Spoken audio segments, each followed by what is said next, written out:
Bonjour et bienvenue dans 5 minutes pour Christ. Notre enseignement du jour, c'est le jour du salut. Deuxième partie.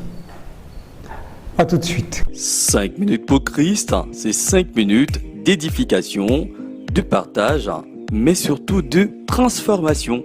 Nous vous laissons découvrir le sujet du jour. Bonne écoute et que le Seigneur vous bénisse. Voilà, notre deuxième partie a pour sous-thème « Ce n'est pas demain ». Amen. Et oui, le jour du salut, ce n'est pas une affaire de demain. C'est un instant précis. C'est maintenant même. Exactement comme nous avons vu avec ce brigand sur la croix qui a eu la grâce de rencontrer le Seigneur Jésus. Il s'est senti obligé, n'est-ce pas, de le faire. Mais nous avons vu d'autres témoignages des personnes qui ont été visitées par le Seigneur Jésus et qui ont accepté la transformation et accepté cette visitation et ont eu un bon témoignage. C'est pour cela que nous sommes là aujourd'hui pour vous encourager. Mais le passage que je vais nous partager est un passage profond et qui, je suis sûr, te parlera également, toi qui écoutes cet enseignement et qui bagarre encore dans ton cœur. Il est tiré du livre de Jacques, chapitre 4, versets 13 à 14, et dit « À vous maintenant qui dites, aujourd'hui ou demain, nous irons dans telle ville. Nous y passerons une année. Nous trafiquerons et nous gagnerons. Vous qui ne savez pas ce qui arrivera demain, car qu'est-ce votre vie ? Vous êtes une vapeur qui paraît pour un peu de temps et qui ensuite disparaît. » Amen. Le Seigneur nous compare à une vapeur qui paraît pour un peu de temps et qui ensuite disparaît. Et c'est vrai. Notre vie est tellement éphémère au point où quand on fait le bilan des personnes qu'on côtoie autour de nous et qu'on voit des personnes qui sont mortes et qui sont parties, on se dit souvent et on s'exclame en se disant « Où va même le monde ?» Et nous-mêmes de manière naturelle, on se dit vraiment la vie, s'il n'est rien. Et pour se contenter, nous-mêmes, on se dit, tant qu'à faire, il faut vivre la vie. Il faut la savourer. Mais de quelle manière est-ce qu'on la savoure?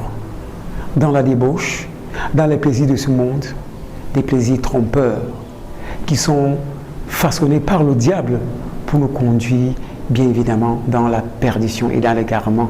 Puisque lorsque nous sortons de ces plaisirs-là, on se rend toujours compte qu'on n'est pas satisfait. On est insatisfait. Et du coup, on va encore développer d'autres plaisirs.